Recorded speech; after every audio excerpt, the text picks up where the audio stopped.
afternoon, ladies and gentlemen, and welcome to one of our last panel discussion of the week during this Watches and Wonders Salon here in Palexpo, Geneva. We are broadcasting live from the salon, and we are very happy to welcome you here today. Thank you for being with us. Today we are going on a new topic. This is new clients' expectations, and we'll see how the perspectives are changing. To analyze this topic, I have today with me new guests that I will introduce to you in a few seconds. Let's go meet them.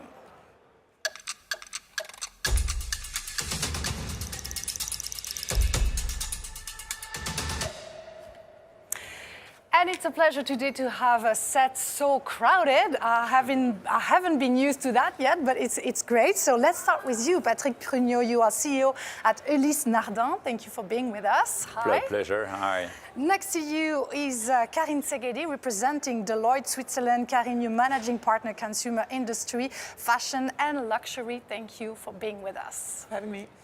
We have with us as well on remote, representing Watches of Switzerland, Brian Duffy. He's the CEO. Hi, Brian. Hi everyone. Thank you for being with us.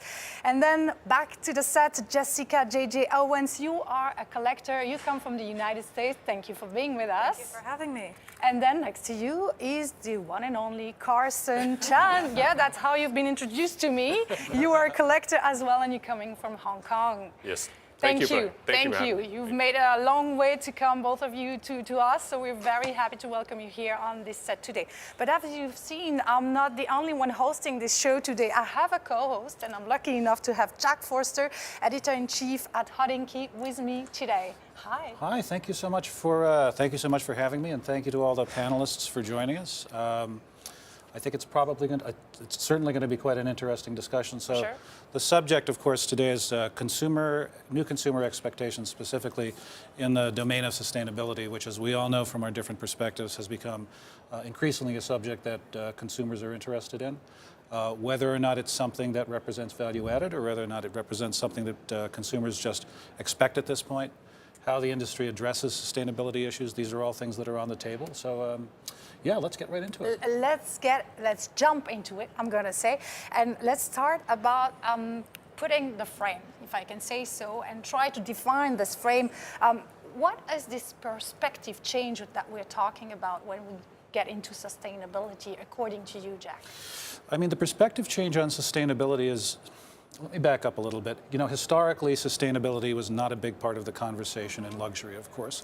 It was something that the end consumer didn't particularly think about. It was not part of how brands presented themselves to consumers or to their retailers. It was not part of how retailers presented themselves to their clients.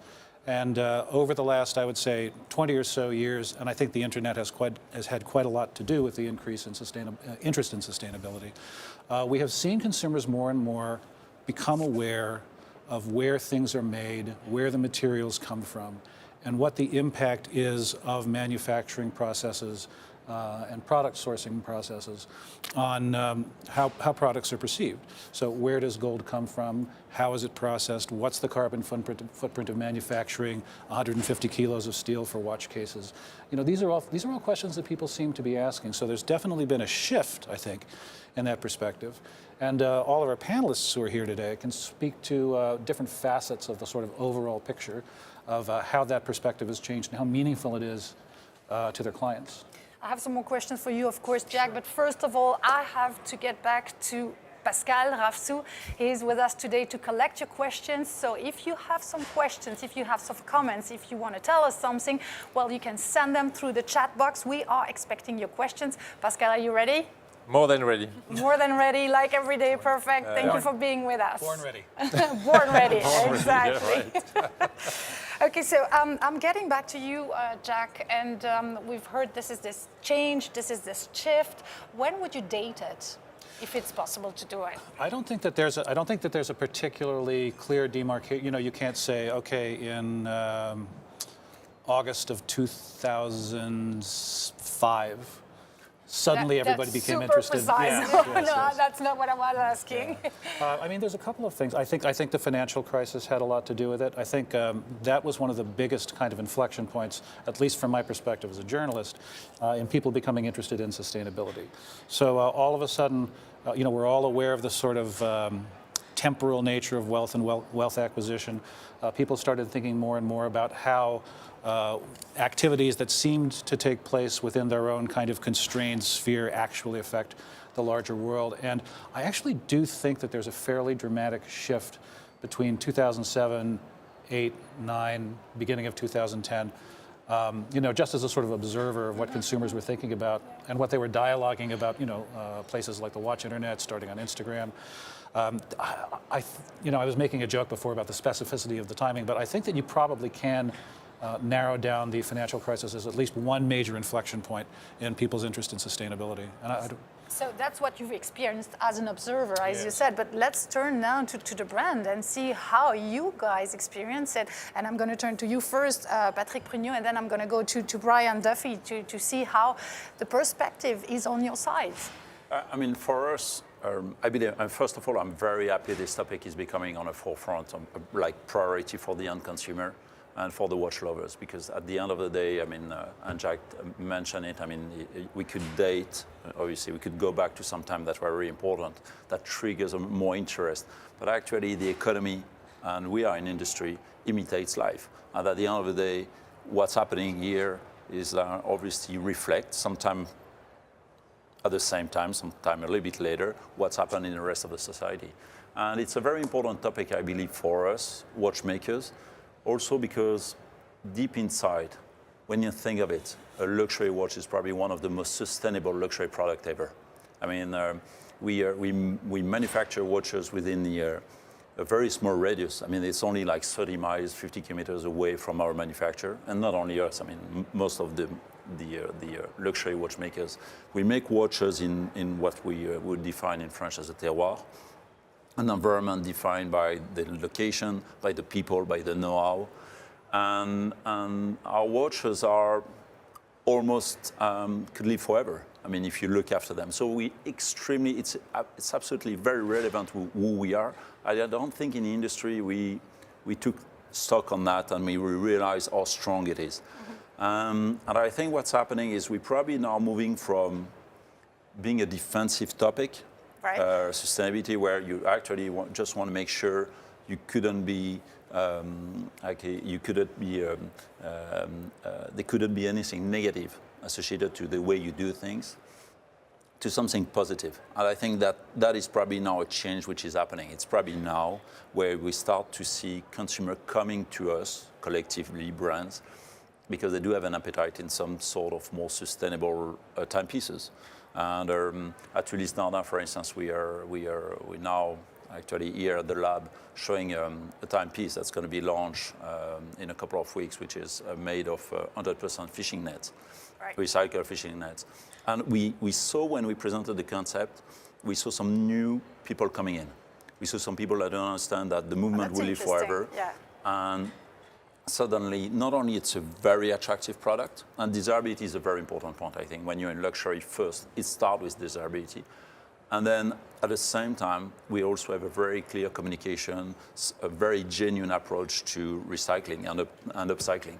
Well, it's for sure that at Release Nardin, you are really focused on sustainability because you are close to the ocean, you're close to the sea. Correct. So I'm sure that your customers at the same time know this. And this is also maybe part of the game when they come to you. Yeah, and our role as a brand is not only to do things for the end consumer, for the watch lovers, but also probably to be very transparent about how we do things, so it could benefit also the industry.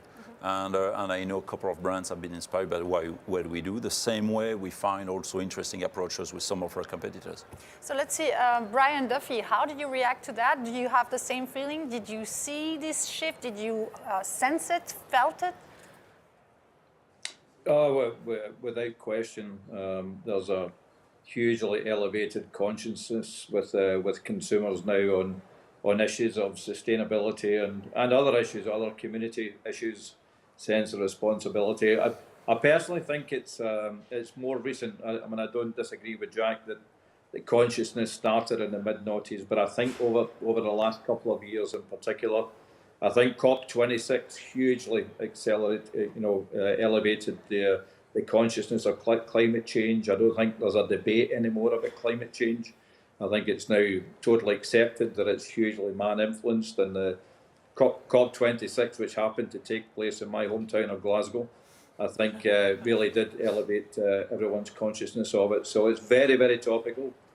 We have consumers who are asking about sustainability, who are responding really positively to products that when we present them, the Panerai e-steel, for example, or some of the reduced packaging, which I think everyone looks at packaging in luxury.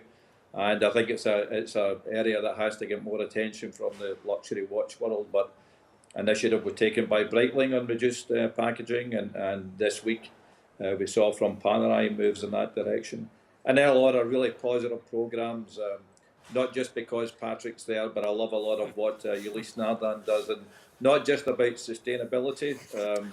I think the program that they do with the Navy SEALs in the US, One More Wave, really resonates very, very well with consumers, that a luxury brand is reaching out and doing something that can really positively touch emotion and really show a sense of responsibility. So it's very conscious. We are now encouraging all of our sales staff to highlight positive elements of sustainability or community responsibility, and undoubtedly will influence sales, undoubtedly. So Brian, it means you are actually training specifically your staff to answer to these questions. Yes, and to be even more proactive, we're making sure that when it's a sustainable strap, for example, or that there's a really good community program, or it's a brand with reduced packaging, we are saying make sure that you highlight that, because we want that kind of product to get a positive response in the marketplace. So consumers are asking, but even if they are not asking, we are making sure that our sales colleagues highlight important initiatives on sustainability or community responsibility. Mm-hmm. So we've taken a look at the watch industry side. Let's go to the collector side, because you are the consumers. I saw you nodding pretty much the whole time, so I'm sure you're pretty much going into that direction. Let's start with you first, maybe. How is it important for you as a consumer when you go for a watch? Do you ask for these questions? Is it something important when you want to buy, or it's just, okay, it's good to show you're interested, but at the end buying is something else? No, I think for me, in every part of my life as a consumer, whatever luxury product I'm buying, it's very important to me, because at the end of the day, we're all past the point of need with luxury products. So looking at what companies are actually doing well, it's not, when you look at how much technology is behind a watch company and how talented the craftsmanship are, the least thing they could do is make a sustainable package out of recycled materials. I mean, if you can make a flying double tourbillon, you can use recycled materials to make a box. That's true. It's as simple as that. In these little efforts, I think what's so foreboding to so many people, not even just consumers, but it's little efforts that can really make a big difference in changing the packaging, but also efforts from like a brand like UN or I Swear. It's not just for show, but you actually see them on the ground doing things. It doesn't necessarily matter the brand's motivation behind it. All it really matters is that they're actually making a difference. And does that mean that you seem to be really interested in the question, obviously, but does that mean that you would not buy a watch if you know what's behind and it's not really suiting what you're thinking? So I think I can answer it on the flip side of that is Cartier's solar tank. I really didn't have much interest in a tank. It just wasn't my style. But looking at the creation of that, I had interest in it, as well as so many of my friends who don't typically wear a more formal watch. They looked at that and said, wow, I have an interest in that because they're really actually doing something so different from the brand. Okay, so this is more actually what is behind than the product itself. Yes. Is that a generation thing? And then I'm going to ask you afterwards, Carson. No, it's true. It's a true question. Is that a generation thing? I think that growing up, we all were in school, my generation, learning about the climate, learning about the environment, whereas a generation 10 years prior didn't have the education that we did, much like a generation 10 years younger. I don't have the education they do. So we were brought up to have an awareness, not even necessarily a deep care, but we were aware of it. So I think we look, even with plastic and changing from grocery bags to reusable bags, we just have that awareness far more than a generation, even 5-10 years older. Carson. Wow.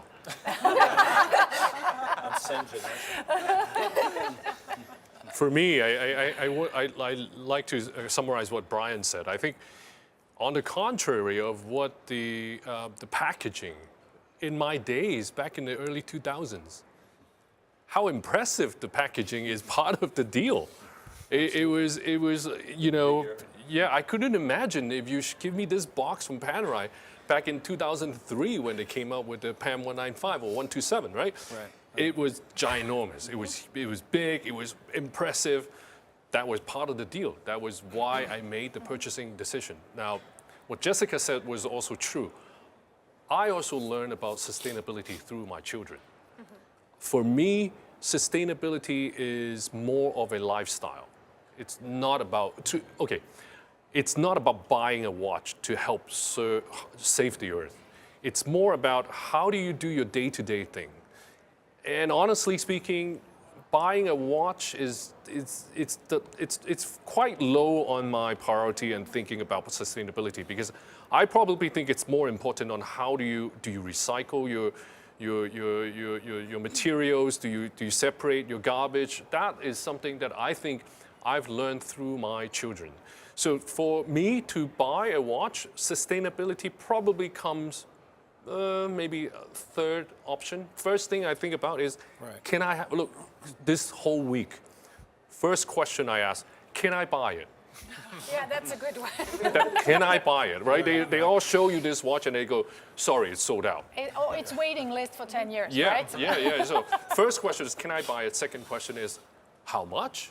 Third question maybe is, where is it made? How is it made? So my priority is not that I'm not sustainable thinking in terms of that way, but to me, it's just not something very high priority when it comes to a watch. Well, let me ask both of you a question. This is actually sort of a general question for the table. I mean, it's very, very easy if you look at the pace at which climate change is accelerating and at the environmental impact of things like plastics, which we know are going to be in the water column in the ocean for a depressingly large number of years. You become sort of paralyzed with anxiety and feel as if there's nothing that you can do about it. So there's sort of two things that it seems to me can happen with luxury products and with fine watchmaking. You can either try to get a sense that you're participating in whatever way you can by patronizing a brand that does show concern about sustainability and that builds sustainability into its products, or you can flee from anxiety about the world situation by buying a watch, and not a luxury watch, and hoping that it distracts you a little bit from the larger outside world. Karen, please. Maybe not to directly answer your question, but give some perspective on what we heard. I think it's quite interesting, because I mean, we do the watch study every year, and this time, the first time, we asked a lot of questions around sustainability.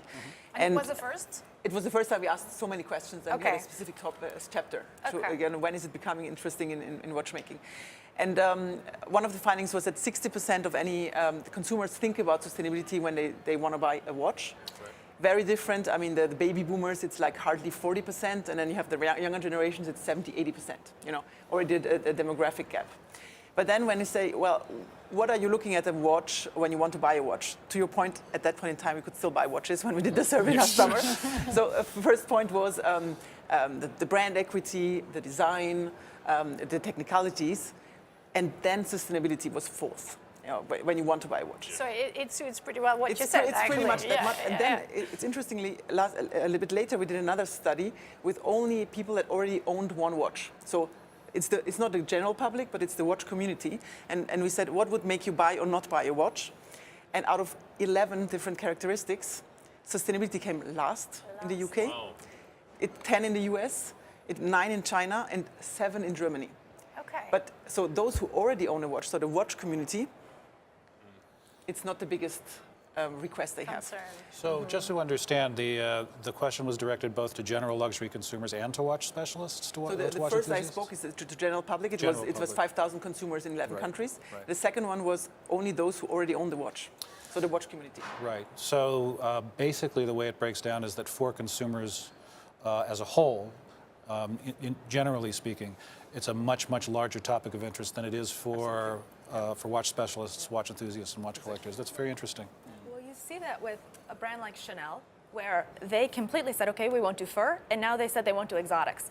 Where it's not like a watch brand saying, oh, okay, we'll do a different band. Exotics were a large part of their accessory collection. So with the free market, with these consumers who have the power to buy, they have leverage in demanding what they want. Obviously, Chanel was push to do so. They didn't do it just for, oh, we're going to make this stink. Their consumers were throwing judgment, and the door was open. And so obviously, if that's happening, that will trickle down to the watch industry to some level. And for me, like how you said, oh, the box was all part of the deal. I could care less. If the box isn't there, if it's a leather carrying case, that's all that matters to me. I think that goes back to, though, that would be an interesting question to ask people who own a watch. Because the experience, we've already had that first experience of getting the whole, walking into a store and having that whole experience. But now it's like, we'll just have a leather case and I would be more than happy. I think when it comes to sustainability, I don't think it's one purchasing decision. I think it's your whole lifestyle. Again, when we are talking about luxury product, we got to remember, I think watches has gone through this transformation. It went from a necessity where you need a watch. Today, no one needs a watch. So the most sustainable way is to just don't buy it, right? But Okay. whoops, but for all the brands, right? But I believe it's, if you want to be sustainable. Reduce yourself to buying from one brand, which is Ulysse Nardin. Thank you for rephrasing that. I'm going to need your card later. That's all right. That's all right. But I think honestly, I think it's for me personally, how do I carry out my day-to-day life to help with the environment? More important than just how one watch. It's when I'm driving, when I'm part of the driving motion for the watch industry. Hey, it's paying for other people to have a job. That's also making it sustainable, right? But it's actually a real question that you are bringing here, because we are laughing about it. But we were talking in all our panels about being sober, about buying less. So how do we deal with this question? You know the quote when they say, I don't have enough money to buy cheap stuff. And at the end of the day, sometimes we tend to forget that luxury is durability. And regardless of the industry, here we're talking about the watch industry, and we're fortunate to be either observing, acting, buying, producing luxury watches. And again, you're right, Carson. We can live without a watch. Life is much nicer with watches. But on the other hand, also because they're durable, because actually even at Ulysse Nardin, we have an environmental P&L. So we know every year what's our footprint. And it goes even beyond, the carbon footprint, it's a real footprint. And we can see that the production has a very limited footprint on the environment. It's more the activities we have actually here. This is a real footprint from an environmental point of view, etc. So it means I think that's where, again, the relevance of the year of watchmaking is strong. It's today, in today's world, we probably don't need less cars, and we probably less need, but having a watch, I think it's extremely durable. I wonder if we might have a little bit of a conversation about the symbolic importance of efforts that highly visible luxury brands make. And there's a guy who pretty much everybody who reads about watches in English knows. His name is Jason Heaton. He's a diver, just published his first novel. It's a good novel. And he said something very interesting in a conversation that I had with him about sustainability efforts related to ocean conservation, because he's been a diver all his life. And he spends his time down there with these living things whose lives are threatened. And he said, it's easy to sort of look at something like we make a watch with a case made out of recycled fishing nets. And you can be cynical about it. And you can say, okay, the total impact of that, practically speaking, on the plastic problem in the ocean is negligible. But he also said, I think people forget you save what you love, and anything that the brands can do to make people think to themselves, hey, I might want to put a dive watch on and see for myself, or hey, I never thought about this problem before. Let me see how this awareness reflects back into my daily life. I almost think that, and because the carbon footprint of the manufacturing footprint of the watch industry, it's not huge. Probably one petroleum shipping station produces more methane than the entire watch industry for 10 years all put together. But the symbolic importance may significantly outweigh. Especially on an object you wear every day. Right. And especially also because we talk to, everyone could be an ambassador. Everyone can influence all of that. It's true that what you just described is actually having an impact on the people you talk to, the story you tell. And you're right, it's almost like acting, and it's true for the watches, but also for the industry. I think it also takes away, I come back to your question about guilt, like you want to forget what's happening in the road. Yes. And you could do good things and be guilt-free as well. I mean, it's not opposed. That's right. They're Let's not interrupt diametrically a opposed. few seconds because I have Pascal with the questions coming from the audience. Pascal, to you. Two questions. First questions for Carson. Carson, you do look so young. How old are you? Yeah, you don't have to answer. I made it up myself. I made it up myself. These are hard questions, Carson. Yeah. You don't have to I'm answer. 53. I'm 53. Okay. Yes. Thank you. So second question, more serious. How do we get more customers to take care about this critical issue? So is it the mission of the brands to educate the probably older customers? Do you want to answer? Yeah, because I ahead, think go what ahead. we asked, the parallel that you can do is with the food industry, for example. Food industry, there was always a lot of pressure already on sustainability. I want to know what I eat and its provenance. And when we asked this, it was the Swiss consumers, who do you think is responsible for making the food industry more sustainable? And the biggest answer, the number one answer was, well, it's the food producers, followed by the consumers, and then only comes the wholesaler, the retailer, the government, and the media. So meaning that it is in the end the producers that have for the people that we surveyed have the ultimate responsibility. And when we asked, again in the watch study, we asked the brands, so why do you do sustainability efforts? Answer number one was, well, to reduce my carbon footprint. Then it's my corporate strategy. Then it's good for my brand image. And number four, because the consumers ask me to. So putting this together, I think we need still the consumers, to your point, JJ, pushing more, that everybody is changing because everybody says it's somebody else that is responsible. It's not necessarily me. But this is the thing with the consumer should be the catalyst, or should brands be willing to stay ahead of the curve? This is always the same story with the egg and the chicken and the egg. Which way do we take it? Go ahead, Jessica. I think to go off your point, Patrick, I couldn't agree more that you want to be proud of the product you're wearing. A brand wants to be proud of the product they're selling, and a consumer wants to be proud of the product they're buying. And it works complementary to each other. If the brand's proud to sell it and they can say, hey, these are all the efforts we've done in the manufacturing, but also as a company, we're carbon neutral, or we're making the efforts to be, and talk about the beginning to end process that when the watch is finally on my wrist.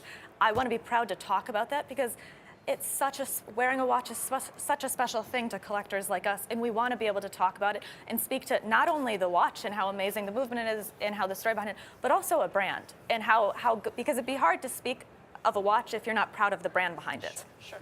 I absolutely agree with Jessica. I think to have a product, now the most effective way to communicate this sustainability topic is to have a product actually that you can claim with sustainability elements in it. However, I think a lot of consumer neglected that. I am more concerned, or I would want to know more about how the brand itself acts in a sustainability way. Not only in just the product, but how is your corporation following a certain kind of conform structure to be sustainable. So this is, I think, brands need to be communicating more on how they are doing this, because this is a feel-good factor. I would feel good, right? You're talking about transparency there. Yes. And here's the thing: there's no cost for sustainability, right? Yeah. There's not an independent. I mean, there are certainly industry groups which attempt to create more transparency in supply chains, but there isn't a single overarching independent agency which is responsible for looking at everybody's manufacturing processes in watches and even in luxury across the board and sort of saying, well, okay, you're a certified good guy. But it's getting there, no? I mean, Kering as well. I mean, all the listed companies have to report. We know that in Switzerland, not all the watchmakers are listed, but those who are part of groups, they do. Yeah, and if you look back also, I mean, if we look at the last 15 years, and there are interesting comments from you, Jack, or for Brian, but I think the good news, the very good news, if we look at the positive side, we're now far away from the greenwashing. I mean, and I think every serious brand is like, I think we're all transparent about what we do, which is great. I mean, we're saying it's far better to say, let's take a composite. Okay, we do 90% of recycled composite. There is a 10% which is not yet. but we're working on it, than try to assume we're not gonna tell the truth to the consumer. And this is changing, and I think that's a brilliant thing, because I think we're all going into the right direction. I would like to go back to Brian Duffy, because we haven't heard you a lot. I would like to have your feeling about this fact. Who has to be the driver? Who has to push? It doesn't need to be one or other. It's both, you know. And as I was saying earlier, the consciousness is hugely raised in recent times. Consumers are asking, and as I said before, our salespeople are now promoting the subject, and the brands are now very, very visible and conscious. But I really agree with Patrick totally that our category of luxury Swiss watches is a positive story when it comes to sustainability. It's products that last a lifetime. It's products that can be repaired and really contribute towards a circular economy at the end of the day. And you know, to listen to our two collectors there talk about their motivation for buying product. I mean, one big part of it is a positive association with the brand, with the lifestyle of the brand and what the brand stands for. And more now than ever, that includes a major element of their sense of responsibility. And on that, I would just say two things. It's really important that the credentials on sustainability, the activity on sustainability, is authentic and it's not contrived. It's not we're just getting some hired help somewhere, or we're sponsoring somebody somewhere in order that we can talk positively. Consumers, particularly young people, see through that. They're looking for authenticity and genuine commitment and long-term commitment, and I think that hugely motivates them. One last topic we have, and one last area of stakeholder in all this is actually shareholder. We're a public company, and a lot of the public invests in our business. Same again for Richemont, same again for Swatch. And shareholders are pushing a very strong agenda when it comes to ESG. And I think the broad financial community that we all depend upon are doing that. So I think they are another important area of influence in the whole subject. And Karen, I think you do a great report with the Deloitte report. I'm really interested to see next year how much the criteria has changed towards sustainability. I'm pretty sure it will be significant. Exactly. Jack, do you want to react to what we've heard?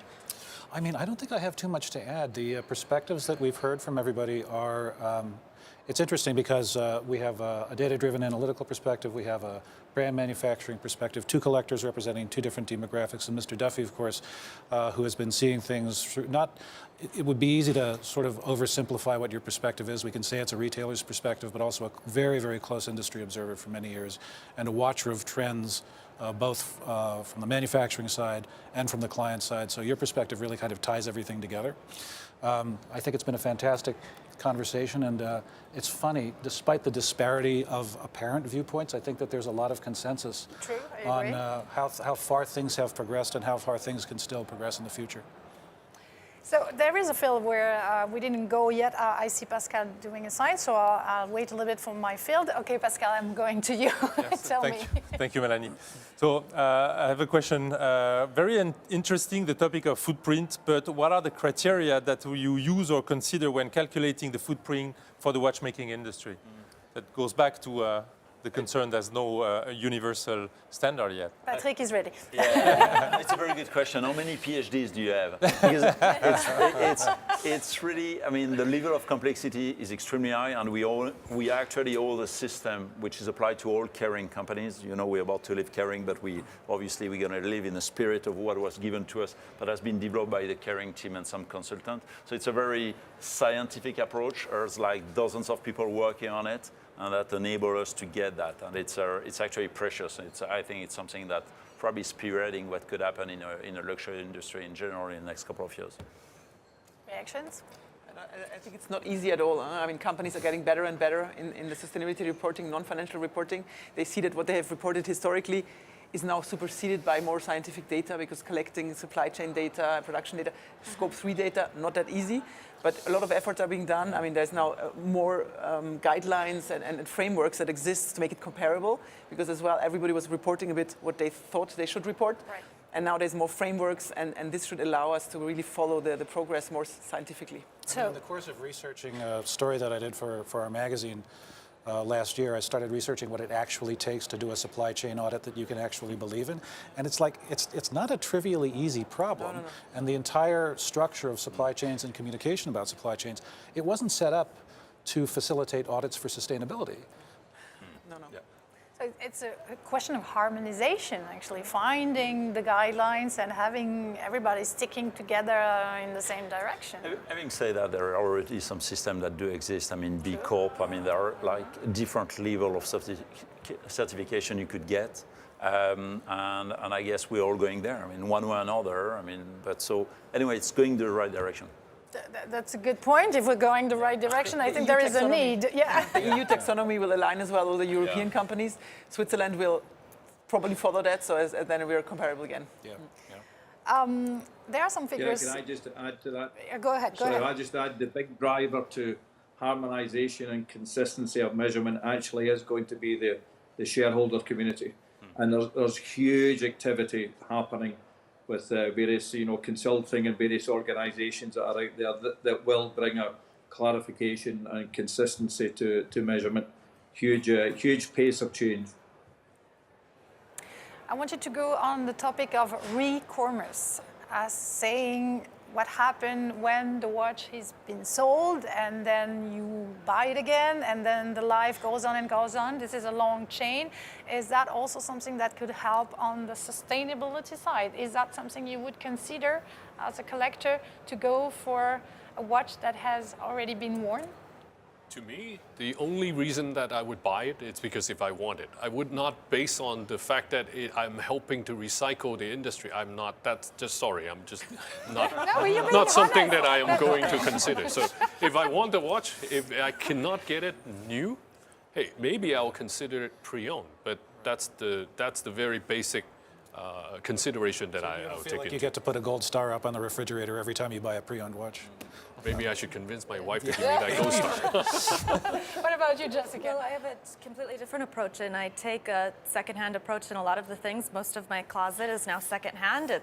I love the real, and I find that, it continues on the life. But going back to another comment made is, there's really nothing more sustainable in the luxury industry than a watch. I'm a vintage collector through and through. That's where I started. And I have watches that are 60, 70 years old, and they're my favorite pieces that I can wear every day. So buying pre-owned or buying vintage, it's really where I go first. And it's also what I like, but it's also, I like knowing that the life is continued on and it's not just sitting somewhere. But I'm also, if a brand is making all those efforts in the same way that I know the watch I'm buying in 2022 is going to last 70 years, I'm all for that. I'm very open to that. But it would have to be a brand that's making efforts that I'm proud of. Do we have some figures about it? Exactly. We asked the question, why do you buy a pre-owned to our consumers? And the first reason was because they wanted to buy a watch that was better priced than the primary market. They get access to a higher end model than the one that they would be able to buy in the primary market. Second, it was models that are discontinued, and you cannot buy them anymore in the primary market. You have to go to the secondary market. And the third one was for investment, for long-term investment, because we know how active the pre-owned market is now to make money, and so the first three reasons is not for sustainability. But just again to put it straight. at the end, it's still sustainable. It is sustainable, but it's Not for the purpose of not for the purpose. Exactly. Jack, do you want to react? I mean, I think if the major reasons that you have for engaging in a transaction for a luxury good are not sustainable, but it's sustainable anyway, that's almost a better case. It's almost a better case scenario. I mean, because it means that sustainability is kind of naturally baked into the industry anyway. It's not something that is going to be abandoned. If those top three reasons get you involved in a sustainable activity, that says something about how sustainably the industry has been operating all along. If I go on the watchmaking side now, how do you react to this chain, to this long life, long-term, resold, No, it's a good news. I think overall it's a very good news. I mean, on some high horology pieces, I would even think, sometimes we use the word pre-owned. I mean, do you call a Picasso a pre-owned Picasso? Ooh, the comparison. No, you see what I mean? It's like, I mean, first of all, it's a masterpiece, Right. regardless. I mean, and timeless as well. Now, I just want to mention an anecdote that happened to us several times this week. I'm sure it happens to others as well. But like, we had some, especially American retailers coming this week, and we had that timepiece I mentioned, a diver made of recycled materials. And then the first reaction was, without us saying anything about how it's made, it was a cool watch. And then you think, okay, this is right. This is desirable, it's great. And by the way, it is also highly sustainable and upcycling. I guess in the next couple of years, what we're gonna see in the industry in general is a lot of upcycling.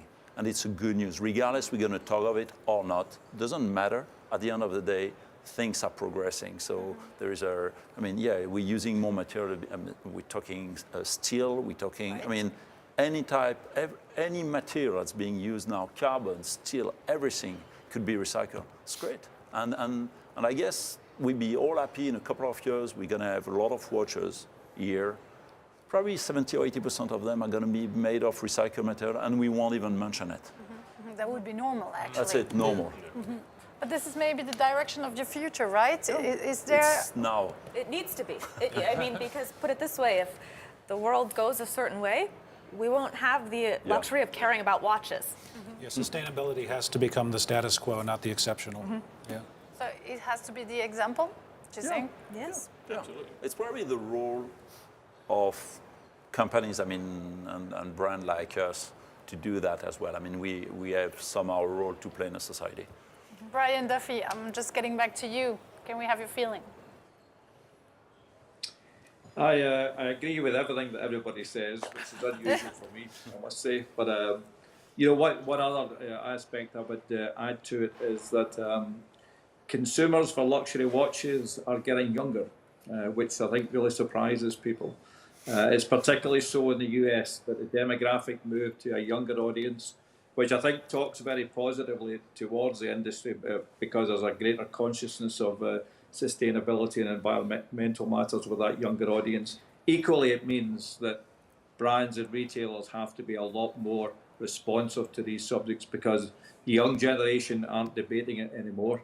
They're insisting upon it. So I think the trend towards everything we're discussing is only going to accelerate.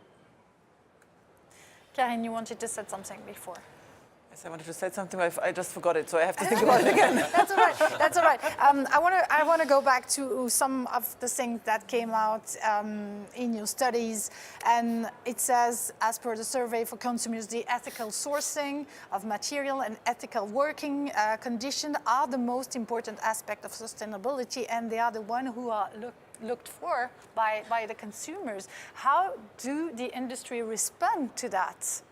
And maybe just to give a outline, we were asking for several aspects. So if you say sustainability, what does it mean? Exactly, and that's then the question. It was on the working conditions, and it was the origin of the raw material.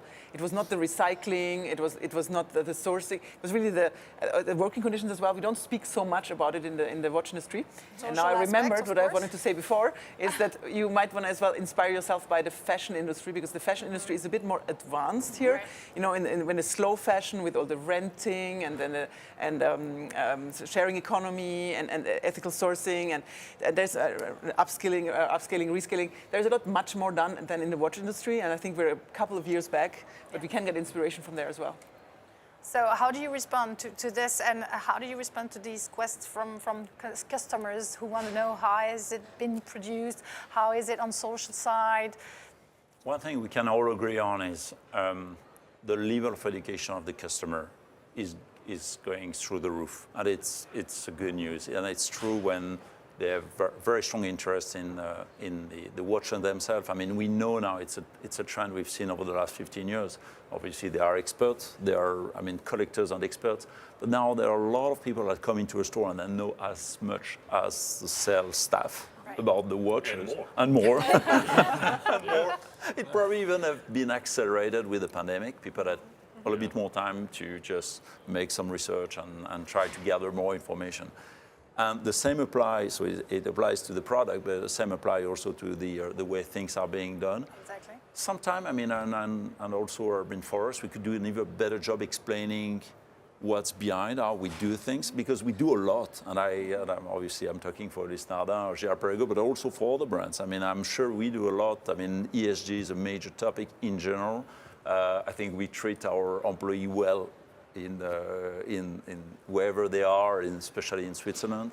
I think obviously all the major topic like salary parity, etc. On the leadership team at Lisnardin and Gérard Perregaux, 40% of our leadership team is female. I mean, we've got the head of product is 32 years old, female at Gérard Perregaux, for instance, etc. So bravo to her. And it's just to show, I think we're all doing, I mean, a lot of things. So, but it's good for us to explain. And I've seen actually some of our competitors doing a good job. I mean, explaining, giving that human touch on the way we manufacture. At the end of the day, I think it was Jessica talking about the craftsmanship and understanding, explaining what's behind the watch. I like to think the life of the watch starts on the bench somewhere in the middle of the Suez Jura during a month of winter. It's cold outside, and it ends up somewhere in New York or in Hong Kong on a collector wrist. And it's beautiful. And explaining that chain of human values is a very good thing. I think that's one of the most beautiful things about fine watchmaking, actually, and I'm really glad you brought it up, because it's easy to forget when you see a beautifully made watch sitting at a retailer. You forget that someone made that, or several people made it, and it had to come here somehow. And when you pick up a watch, this is one of the great things about collecting vintage too. You pick up a watch, and you feel yourself somehow in contact with the other people who've been in contact with it. You look at a beautifully made movement in a pocket watch from the late 19th century, and somehow you feel you're in the presence of the brain and the hands that made it. And that's one of the most beautiful things about watchmaking. It connects us to other people, which speaks to the larger question of sustainability. Like, it's okay, if we can feel like that about watches, how do watches connect us to the larger world also? Correct. And we're located in Le Locle and La Chaux-de-Fonds. I spend all my time when I'm traveling inviting people to come over. Whenever you come there, and it's true for whether in Valais-Joux or in Geneva or Bienne, but you come and you discover, there is never a question on pricing. Also, when people see the way we work and how we do things. Jack, I wanted to head to you for a question. When we heard what you just said about the fact that maybe they have to communicate better on what they're doing, as a journalist, how do you see that? Do you have the feeling brands communicate enough on what they are doing? The short answer is no. Yeah, definitely no. And I think that there's a problem inherent in the luxury industry in that historically you did not necessarily communicate about these processes. So if you went into a luxury boutique in New York after the Second World War, the assumption was that the brand took care of this. If you bought from Cartier, you bought from Cartier because Cartier was Cartier, and you knew the stones were good, you knew the setting was good, you knew the work was good. There was no need to ask these questions. Right. But now, to the point that you two have been making about how educated consumers have become, I mean, people want to know. They want to know who made their watches. They want to know who the people were. And I struggle sometimes in the luxury watch industry where often a brand does not want you to know the name of the person who did the engraving. They don't want you to know the name of the régleur who regulated the watch. And these people, to me, have always been kind of the stars of the show, and it's been very hard to get them out into the spotlight because historically that's not the way things are done. I think things have definitely improved in this respect. Certainly we're getting a lot more behind-the-scenes look at where the value is really added in fine watchmaking, which has been historically hard to do over the last 10 years, but I think that there's a long way to go. So what would you need? What would you ask to the brands? That they open up more, that they give everything? Well, I mean, there's only so much that you can communicate beyond a certain point. If there are 8 patents associated with a watch and the patents are pending and you're seeing it at a trade show and you're like, oh, can I know the exact formulation of this alloy and what temperature the materials have to be? You're not going to get that. You're not going to get that. And I mean, I've cheated a few times by going into patent databases and looking at patents pending, and I'm like, okay, it's like there's only so much you can hide. But the more brands open up their doors and the more they show people what they're actually doing. You can say hand finishing a movement, but saying it the 100 millionth time you hear it, it doesn't convey anything. Seeing it actually done conveys everything. Pascal, I know you have a question for us. Yes, we have a question. Since there is no actually general certification process, aren't the greatest expectations on transparency either? goes with what was just discussed, so disclosure. Yeah, I think so. I think so. I mean, the more transparent the brands are about their manufacturing processes, I mean, if a brand says, listen, we're doing our best to make sure that the chain of custody over the gold that we source, for instance, is as responsible in terms of social impact and environmental impact as possible. Here are some of the problems that we have. And I think it does serve a certain goal and serve a certain purpose, to actually say, like, look, this is a really hard problem. It's not the way the industry functioned historically, but we're trying to figure out a way to make it work. And it's hard. Supply chain audits are like, it's not the sexy part of the industry. People aren't like, oh, this company has a slightly better supply chain audit for gold than this company, and I'm going to buy only from the company with a slightly better supply chain audit. To your point, Carson, the first question is always, do I want it? And like the 180th question is like, how good are their supply chain audits? Carson, okay, Jessica, go ahead. I'll ask Carson after you. I think it needs to be a holistic approach because, as you mentioned, you said, what is sustainability? Well, sustainability is different to every person. Like if say you're a vegetarian and don't eat meat, you're not going to buy a band was made out of an animal, probably. It means something different to you as it does to me, as it does to everybody at that table. So taking a holistic approach, whether you get on the super technical side of an audit or whether you just say, we do ocean cleanup, that's our responsibility, and we really are on the ground with not just our employees, but also our clients and potential clients, and we really invite everybody in. It has to be holistic in every pillar to accommodate the questions from the technical side, but also the questions from a potential consumer who might not have any idea about the watch, but they say, okay, I want to buy a watch because of what you're doing. What are you doing? Yeah, and that's the question I wanted to ask you before. You said sometimes we get into the store and we know more on this thing we want to buy. So where do you get your information for? What are you waiting from the brand to tell you? Today, I think in luxury business, luxury is knowledge. Without knowledge, there is no luxury. So just give you a very quick example, just because you are a billionaire might not mean that you will go out and buy a Picasso. But if you are a student, a poor student, pre-owned Picasso. Certified.